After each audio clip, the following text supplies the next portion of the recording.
Myles, obviously this was a dream, a goal of yours for a long, long time. What did it feel like to put your name on that paper? It felt good. It's a lot of years of hard work that finally, comes to a successful end. Journey's not over, but it's just one pathway from one journey to the next journey. And today's been an exciting day for me and my family. A lot of people that put a lot into me. This is a kind of a celebration of everybody's hard work, and I'm just really excited, and I'm really looking forward to the next step. I've known you for a long time. I mean, youth program. My kids have a couple of Badger jerseys at home too, from second and third grade football in this community. But was that always something that when you first put that uniform on, you thought, okay, playing for the home state team would be pretty cool? Yeah, it was always my dream. It really was my plan A, and I really wasn't looking for any plan B. It's what I worked for the whole time, and when the opportunity finally came, that's what I chose. Today, I sit here and I sign with no regrets. I sign with no, second choices at all. I'm fully red and white, and I'm really excited to be a Badger. And what is that for you to be able to say those words and then be up here with your friends and family and actually have that come to fruition? It's crazy. It's kind of like that, storybook journey where, a lot of adversity and a lot of, highs and lows in my career. It took a lot of people to get me here. Talking about coaches, teammates, mentors, friends, family, and a lot of people that come out here and celebrate with me. It means a lot to me to, kind of share it with them, and that's really what I plan to do in my life is to, share my success and my journey with my friends and family. Take me through the decision to enroll early. It's best for me. I know from what I want to do and the standpoint of where I want to be successful at the next level, I got to get there early. I got to stick my foot in the door when it comes to, I want to play right away. That's my plan. Obviously, nothing's going to be handed to me, nothing's going to be given to me, but I got to work hard for it. But giving myself that extra advantage by being there early, it gives me a better opportunity to be able to play right away. In your mind, Myles, what makes a great quarterback? Leadership skills, arm strength, what is it? I think what makes a great quarterback is a team-first guy. Somebody who can put his own, priorities and his own goals to the side for the sake of the team.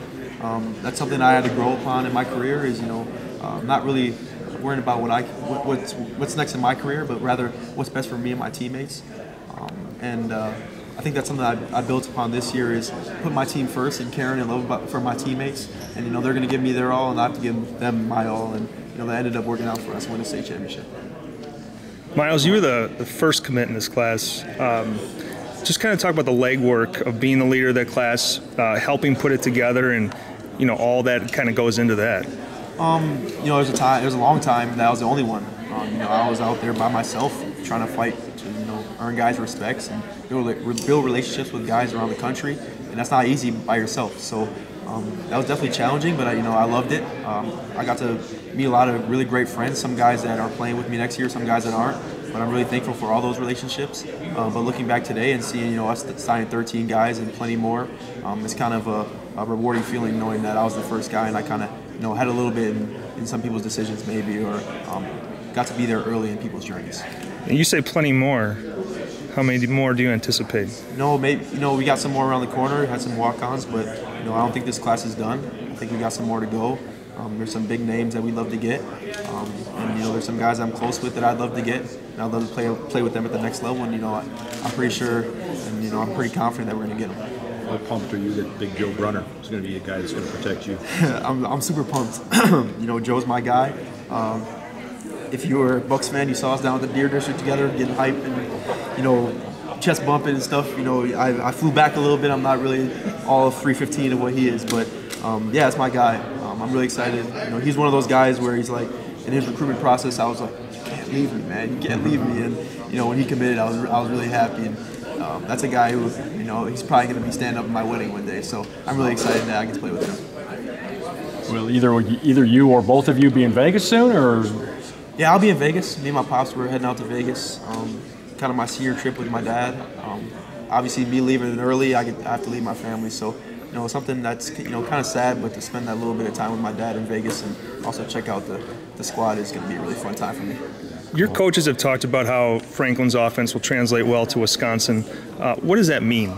From a guy who's been in this offense and then is going to obviously go to that pro-style offense at Wisconsin. I think the misconception about Franklin is we're this air raid, aired out team, sit back and shotgun and just throw 4 verts. But we got a pretty complex offense, and that's all due to Drew Ambrose, our OC, who puts together a game plan every single week to put us in the best situation to win. And me and him talked over this last off season about how can we put together something that's going to work to help us be a good team, but can also help me when it comes to translating to the next level. So you saw a lot more under center, a lot more pro-style concepts with a lot of play action.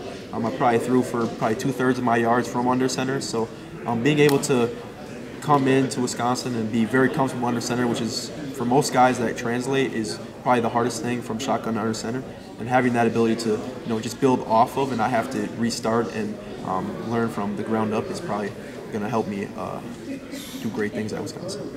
This was obviously kind of the first full class with NIL in place. How did you see that impact, whether it was your recruitment or other players? Kind of what impact did it have on your class or yourself? My recruitment personally really didn't matter to me. I mean, I signed way before that was even, or I'm committed way before that was even intact. It never really was a concern of mine. Guys can make money anywhere they really want to be. So for me, it was the fit. It was where I wanted to truly be. I didn't really care about the money or the endorsements or stuff like that. For other guys, I really can't say that when it speaks to them.